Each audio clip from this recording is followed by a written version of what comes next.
Hai, what's up? Jumpa lagi dengan saya Coach Yudika dalam channel Coach Yudika. Dan seperti biasa, kita ada dalam podcast series Coach Yudika and Friends. Seperti podcast-podcast kita sebelumnya, kita akan mengundang beberapa teman-teman yang luar biasa untuk hadir hari ini. Dan telah hadir hari ini seorang teman saya yang begitu luar biasa, seorang yang berumah tangga yang begitu luar biasa, dan seorang dastarpreneur. Dia menyebut dirinya dastarpreneur. Menarik. Sebuah istilah yang unik banget untuk kita. Dan telah hadir dalam studio hari ini adalah Ibu Azura. Assalamualaikum. Waalaikumsalam, Coach. Terima kasih ya udah datang dalam studio saya. Iya, Coach, sama-sama. Makasih juga udah diundang. Siap. Oke, kalau kita bicara nih tentang ibu rumah tangga nih saat ini. Kan banyak nih prototipenya orang di luar sana menganggap kalau ya udah ibu rumah tangga jadi ibu rumah tangga aja deh, ngurus anak selesai. Ngurus anak, ngurus suami, ngurus rumah udah selesai. Kan dulu aku pernah jadi mantannya Coach ya, mantan murid ya. Pernah jadi mantan muridnya Coach waktu kita dulu sama-sama kerja di sebuah perusahaan. Betul. Ya. Pada saat itu kan saya menjadi seorang ibu dan sekalian juga menjadi seorang karyawan. Yang mana pada saat itu saya merasa sangat kehilangan namanya gold moment ya sama anak-anak. Betul. Jadi dari semenjak itu saya pindah ke satu perusahaan lain, kemudian saya memutuskan untuk resign. Karena saya merasa waktu ini nggak bisa dilewatin. Anak-anak tuh tumbuhnya dari baby ke dewasa tuh kayak cepet banget gitu loh. Jadi akhirnya saya berhenti kerja, saya resign, dan saya kan orangnya nggak bisa diem nih. Jadi saya mulai berpikir apa ya yang saya lakukan sehingga saya tetap bisa berpenghasilan tapi nggak ninggalin anak-anak di rumah gitu, Coach. Oke, berpenghasilan tapi tidak ninggalin anak-anak di rumah. Nah, ini kan kadangkala adalah dua hal yang kesannya sulit untuk dilakukan. Di satu sisi, anak-anak butuh perhatian, apalagi kalau anak-anaknya masih usia balita, di bawah 5 tahun, itu hiperaktif banget, dan itu tetap butuh diperhatikan. Tapi di sisi lain, kita pingin punya income tambahan, pendapatan tambahan sendiri. Nah, bagaimana menyiasati ini? Kalau di bisnis yang sedang saya jalani sekarang, nggak apa-apa disebutin nama bisnisnya. Kita nggak ada sponsor kok di sini, jadi bebas. Saya di MSI, Coach. Itu perusahaan yang bergerak di bidang kesehatan dan kecantikan yang sudah berdiri 6 tahun di Indonesia, perusahaan lokal Indonesia. Di bisnis ini, alhamdulillah kita sangat fleksibel. Jadi waktu itu yang ngatur itu kita. Nah, buat emak-emak nih yang di luar sana, itu kan anak-anak kita kan nggak 24 jam itu maksudnya nggak 24 jam itu matanya on kan. Pasti ada waktunya tidur, pasti ada waktunya bermain. Nah, ketika anak-anaknya lagi tidur, lagi bermain, saatnya kita memanfaatkan yang namanya teknologi, yaitu media-media online seperti Facebook, WhatsApp, Instagram. Sekarang kan ada TikTok juga for business. Jadi kita memanfaatkan lebih kurang saya bilang sih 90%-nya online. Oke, 90% online. Dengan 90% online ini kita bisa make sure bahwa ada waktu untuk keluarga juga ya? Banget. Jadi pinter-pinternya kita sebagai perempuan itu memanage waktu kita. Karena sebagai perempuan itu kita punya banyak peran. Iya, betul. Misalnya saya sendiri, saya sebagai seorang istri, saya sebagai seorang ibu, saya sebagai seorang anak, saya sebagai seorang menantu, saya juga sebagai seorang leader di tim saya. Oke. Gitu, Coach. Oke. Nah, tantangannya seperti ini sekarang. Kalau kita bicara tentang sosial media ya, saya yakin dan percaya kalau kita bicara sosial media, udah banyak banget bisnis-bisnis itu yang beredar di sosial media. Nah, dari sisi Bu Azura sendiri, ada tips dan trik nggak bagaimana sehingga bisnisnya Bu Azura itu kemudian menjadi perhatian penting di dalam sosial media itu sendiri? Atau istilah sekarang orang bilangnya viral ya? Kebetulan kalau di dalam bisnis yang saya jalani sekarang itu bergerak di bidang kesehatan dan kecantikan. Jadi kalau kita mau memulai sebuah bisnis, kita pastiin dulu nih produk yang akan kita pasarkan itu nggak ada matinya gitu loh. Misalnya nih kalau di bidang kesehatan dan kecantikan, emang ada orang yang mau berhenti sehat? Nggak ada kan, Coach? Emang ada yang mau berhenti cantik atau ganteng? Nggak ada. Jadi bisnis ini alhamdulillah di masa pandemi yang seperti ini, di mana-mana orang mengeluh di PHK, di mana-mana orang mengeluh omsetnya kurang, tapi di MSI alhamdulillah di bulan April kemarin saya cair reward Pajero 400 juta. Wow, luar biasa. Selamat Bu. Jadi kalau tips-tipsnya di sini saya Udah rangkumkan sih 11. Dan ini juga beberapanya belajar dari coach tentunya ya. Yang saya ingat banget dulu coach bilang yang pertama itu harus percaya diri. Iya, setuju. Jadi ketika kita mempresentasikan sebuah produk ataupun bisnis kita harus percaya diri dulu nih tentang produk kita dan dengan bisnis kita. Oke, percaya diri. Tantangannya kan sekarang seperti ini. Ibu-ibu kemudian mungkin kalau Mbak Azura yang kemudian udah lama nih terjun di perusahaan, jadi rasa percaya dirinya udah oke, bagus. Nah, bagaimana dengan ibu-ibu yang kebiasaan di rumah kemudian ngurus anak, bagaimana tips dan triknya untuk kemudian bisa tingkatin percaya dirinya mereka? Dan kita sebenarnya di bisnis ini juga memerlukan training-training. Jadi seperti ikut training-trainingnya Coach Yudika, trainingnya Coach Anhar Foundation. Di situ kita membangun yang namanya kadang-kadang ada namanya hypnoselling, ataupun meningkatkan percaya diri kita dari bawah alam sadar, itu satu. Yang kedua, untuk kita menjadi perempuan yang lebih percaya diri, kita harus upgrade diri dulu dong, dari segi penampilan dan dari juga skill ataupun kemampuan, yaitu mengikuti training-training, seminar-seminar, ataupun banyak mendengarkan YouTube tentang motivasi seperti itu. Dan insya Allah ketika kita penampilannya sudah oke, otaknya juga udah encer, dan juga kita sudah berpenghasilan di sini, percaya dirinya makin mantap. Jadi artinya dalam konteks ini bisnis MSC sendiri sudah membantu mempersiapkan teman-teman yang awalnya mungkin mikir, aduh saya kan nggak percaya diri, ngapain saya harus gabung di yang seperti ini. Itu nggak usah khawatir ya, karena bisnis ini udah siapin program-program training untuk kemudian mendevelop rasa percaya dirinya supaya bisa meningkat ya. Betul, karena ketika teman-teman bergabung di bisnis ini, kita udah punya yang namanya support system. Nanti dimasukkan di sebuah grup WA dan grup Facebook. Di situ kita akan bantu teman-teman untuk upgrade diri. Bahkan di bawah tim saya sendiri ada seorang mantan penjual tisu dan juga dulu pernah menjadi mantan pembantu rumah tangga. Alhamdulillah penghasilannya sekarang sudah 35 sampai 40 juta per bulan. Wow, luar biasa ya. Iya, jadi diajarin dari awal, dibina, dibimbing sama-sama untuk suksesnya juga bareng. Itu tadi langkah pertama ya. Langkah pertamanya adalah bagaimana percaya diri terlebih dahulu. The next-nya seperti apa? Yang kedua itu terus belajar dan kembangkan diri. Itu yang sama juga sih yang pertama tadi ya. Jadi kita harus selalu menjadi gelas yang kosong ya Coach ya, supaya semua ilmu-ilmu yang datang itu bisa kita terapkan dan berkah, bisa juga membuat kita lebih baik gitu. Yang ketiga itu harus kreatif dan proaktif. Kreatif dan proaktif ini yang seperti apa nih? Jadi kan sekarang tuh misalnya lagi zaman TikTokan nih. Nah, jangan gunain TikTok itu buat joget-joget doang, tapi gunain juga TikTok buat gimana bisa iklan gitu. Jadi di TikTok itu kita tampilin produk-produknya kita, di TikTok itu before afternya kita, bisnisnya kita gimana gitu loh. Tapi kan tantangannya seperti ini sekarang. Nggak semua orang kan di luar-luar sana itu kreativitasnya itu bagus, dalam artian saya kayaknya punya ide seperti ini nih. Nah, bagaimana sih bisnis ini kita bisa memfasilitasi teman-teman yang lain untuk tetap dalam posisi kreatif? Biasanya kita adakan challenge ya. Biasa sih emak-emak kan pemburu promo ya. Pemburu diskon, pemburu challenge. Jadi kita adain giveaway. Kayak kemarin saya sendiri ngadain giveaway iPhone 11 Pro Max. Jadi mereka yang awal-awal yang nggak ngerasa kreatif, akhirnya kreatif sendiri. Jadi sebenarnya the power of kepepet itu penting banget di dalam sebuah bisnis, apalagi yang kita nih ya, emak-emak gini. Ketika kita ingin mendapatkan sesuatu, pasti kreatif itu keluar. Gitu. Jadi the power of kepepet ya. Mungkin sedikit saya ngejelasin kenapa sampai the power of kepepet itu menjadi luar biasa. Karena kalau kita bicara tentang the power of kepepet nih, kita akan bicara tentang bagaimana mengoptimalkan bawah sadar kita. Bawah sadar kita ketika dalam posisi yang terancam itu akan kemudian bekerja lebih optimal lagi sehingga hasilnya menjadi begitu wow. That's why ketika kita dalam posisi kepepet, maka energi kita yang luar biasa itu akan tiba-tiba muncul. Termasuk itu tadi ya, kreativitas. Selain itu, apa lagi langkah berikutnya? Selanjutnya kita membangun personal branding yang pernah Coach Yudika ajarin ke saya dulu.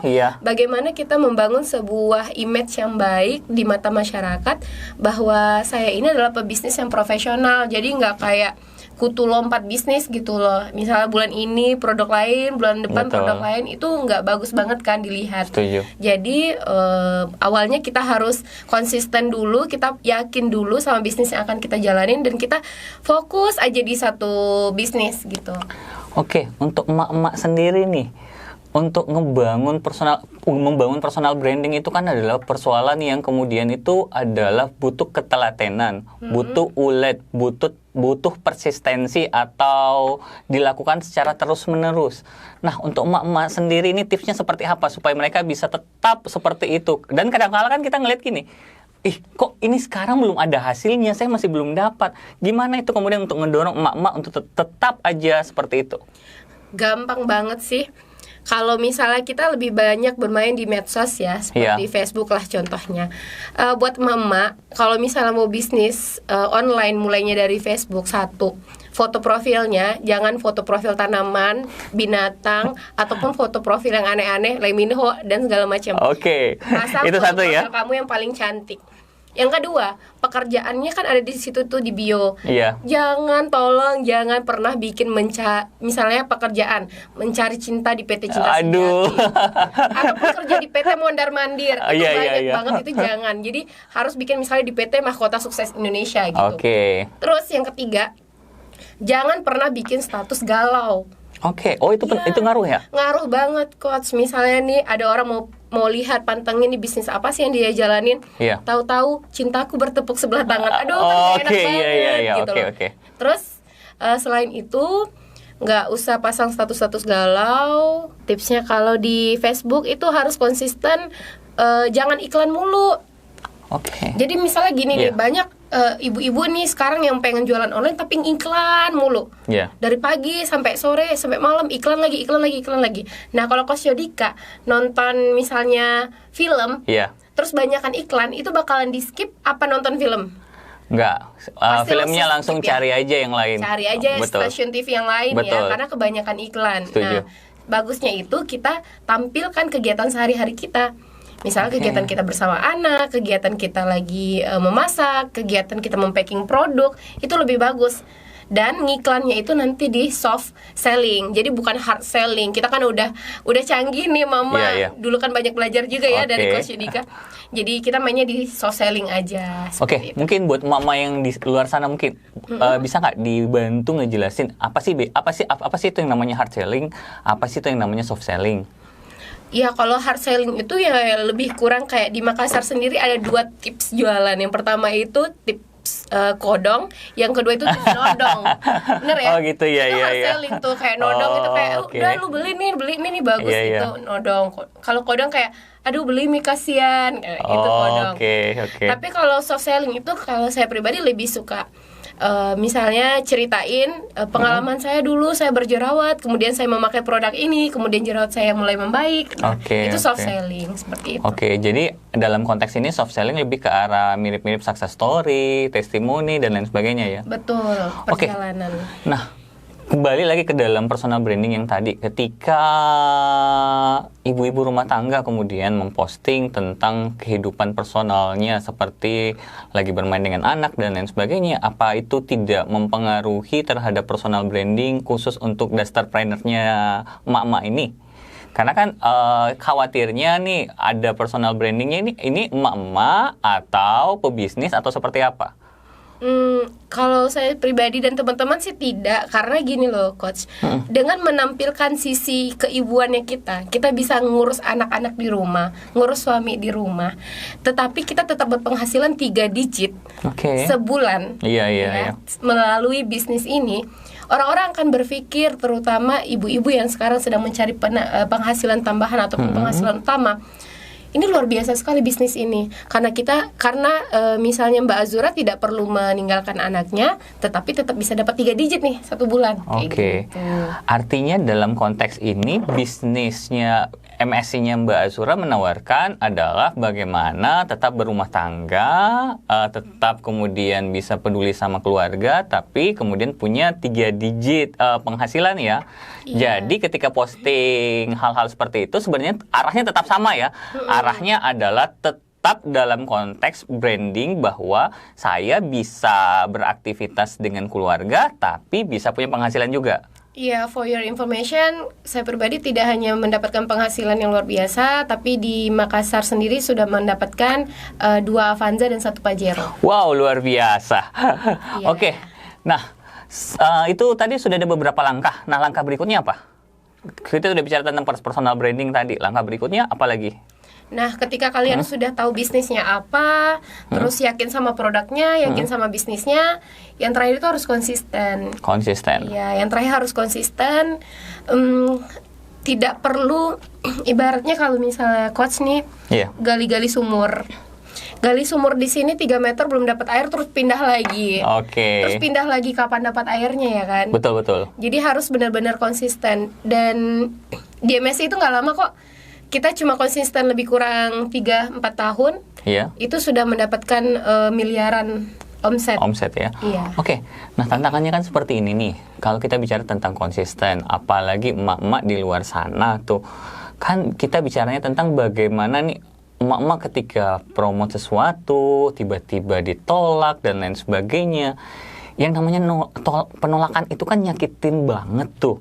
Nah, gimana nih buat tipsnya buat emak-emak supaya ketika ditolak ya dia masih bisa tetap konsisten bahwa yakin, percaya bahwa oke, saya punya goalsnya ini dan harus tercapai. Nah, ini yang sangat aku harus terima kasih banget sama Coach Yudika. Karena ingat, dulu Coach Yudika pernah bilang nggak ada yang namanya penolakan. Yang ada itu namanya pre-closing. Ya Coach ya, kalau nggak salah ya.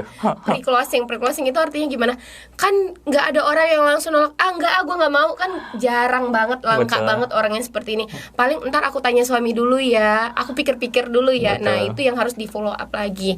Jadi kalau misalnya teman-teman ditolak, jangan menganggap itu penolakan, tapi harus lebih gigih lagi untuk melakukan follow up. Seperti itu. Benar, setuju banget dengan Bu Azura yang sampaikan. Jadi bisa disebut pre-closing atau bisa disebut dengan future closing. Future closing itu artinya apa? Pre-closing artinya ya udah kalau dia nolak mentah-mentah sekalipun itu artinya future closing. Dalam artian oke, sekarang mungkin belum momennya dia belanja, dia beli produk yang kita tawarkan, tapi bukan berarti di masa yang akan datang dia nggak akan beli dan dia nggak akan kemudian kita nggak bisa lagi tawarin produk kita ke dia. Nah, disinilah yang kita sebut dengan future closing. Kalau kita nyerah gitu aja, udah selesai sampai situ ya Bu Azura ya. So, kalau namanya ketakutan terhadap penolakan, sekarang udah nggak usah takut. Tadi katanya Bu Azura selalu asumsikan bahwa ini adalah pre-closing. Nah, uang miliaran nggak didapatkan dari mental recehan, Coach. Oke, setuju itu. Uang miliaran nggak didapetin dari mental recehan. Jadi dalam konteks ini tiap orang harus develop dulu dirinya ya, baru kemudian berharap outputnya seperti apa karena hasil dari develop diri ya. Mentalnya harus mental baja sih, persiapan mental, karena mental kerupuk proses ini masih panjang gitu.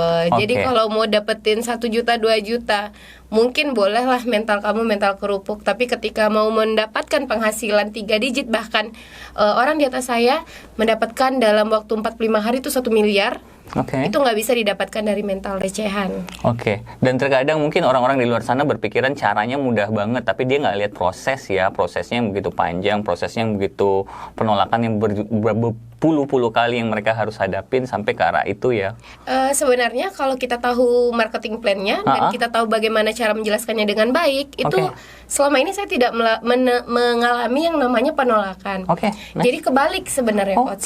Jadi mindset di luar sana ini susah, susah. Betul. Padahal belum dijalanin. Ternyata kalau dijalanin itu sangat-sangat mudah. Gitu. Artinya dalam konteks ini apakah MSI udah nyiapin pola sukses bisnisnya atau seperti apa? Jadi di MSI itu kamu itu kalau misalnya suka jualan itu cocok banget. Karena produknya bisa dipasarin kan. Tapi kalau tim saya ke bawah itu banyak kan gak suka jualan.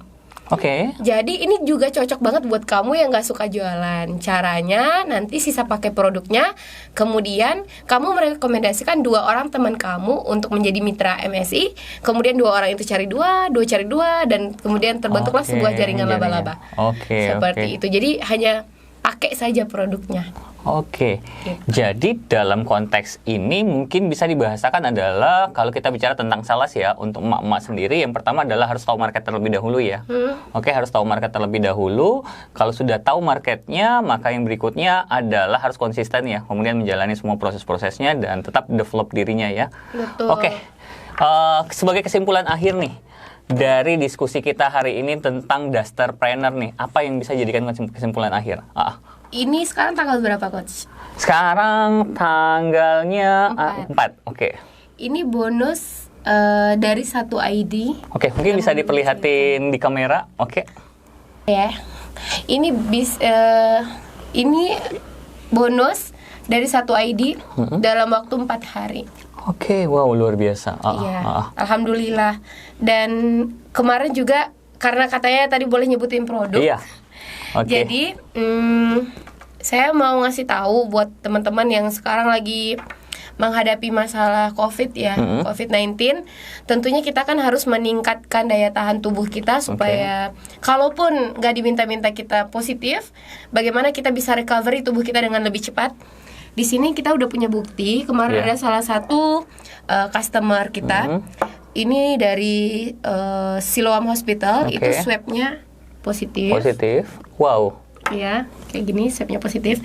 Kemudian mengkonsumsi produk kita yang harganya hanya 55.000, namanya jamu Simapro, Sirsak Manggis Propolis. Iya. Dalam waktu 1 minggu, ini hasilnya surat pernyataan dari gugus COVID. Iya. Itu sudah negatif. Wow, luar biasa ya. Kita nggak klaim produk Simapro ini bisa mengobati COVID, tetapi bisa meningkatkan daya tahan tubuh kita sehingga lebih optimal. Karena kan tubuh kita sebenarnya punya mekanisme sendiri untuk melawan virus, melawan bakteri. Jadi membuat tubuh kita lebih kuat sehingga bisa lebih sembuh lebih cepat. Gitu, Oke, sebagai kesimpulan akhir nih buat teman-teman emak-emak di luar sana nih yang kemudian mau mulai berbisnis sebagai dastarpreneur. Apa kesimpulan, apa hal-hal yang harus mereka lakukan? Teman-teman, untuk join di bisnis MSI itu sangat mudah, tidak perlu biaya pendaftaran. Kalau teman-teman mau, langsung aja cari Facebook saya Azura Royal Core MSI dan Instagram. Nanti kita akan coba cantumin ini ya. Iya, di bawah ya. Dan Instagram juga Azura Royal Core MSI. Nggak usah pakai modal karena kita sangat-sangat membantu para ibu-ibu, para mungkin mahasiswi-mahasiswi yang ingin mendapatkan penghasilan tanpa modal. Yang penting kemauan, karena 2 dengkul kita ini harganya 2 miliar. Kata coach. Kan nggak mau kan dibeli dengkulnya kan 1 miliar. Jadi kita udah punya 2 miliar sebagai modal kita, yaitu kemauan dan usaha.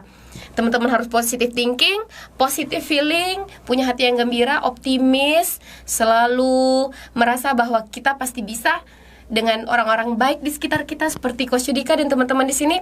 Insya Allah kita akan mendapatkan perubahan yang lebih baik, baik itu perubahan dari segi sikap kita, perubahan ekonomi, dan juga impian-impian kita segera terwujud. Demikian sharing kita hari ini dari Mbak Azura, sharing yang sangat luar biasa dan tentunya pastinya akan menginspirasi buat teman-teman emak-emak di luar sana yang pengen mau memulai bisnis, bahwa sekarang saatnya buat kita untuk memulai bisnis, karena apapun profesi kita yang sebelumnya, kita akan punya potensi yang sama dalam membangun bisnis. Terima kasih Mbak Azura udah hadir hari ini. Dan sebagai penutup, saya ingin pastikan buat teman-teman semua untuk subscribe, likes, and comment channel kita hari ini. Dan pastikan teman-teman semua untuk kemudian mengaktifkan tombol notifikasi dari channel kita hari ini. Saya Coach Yudika dan saya Azura. Terima kasih. Assalamualaikum warahmatullahi wabarakatuh. Happy selling and always helping.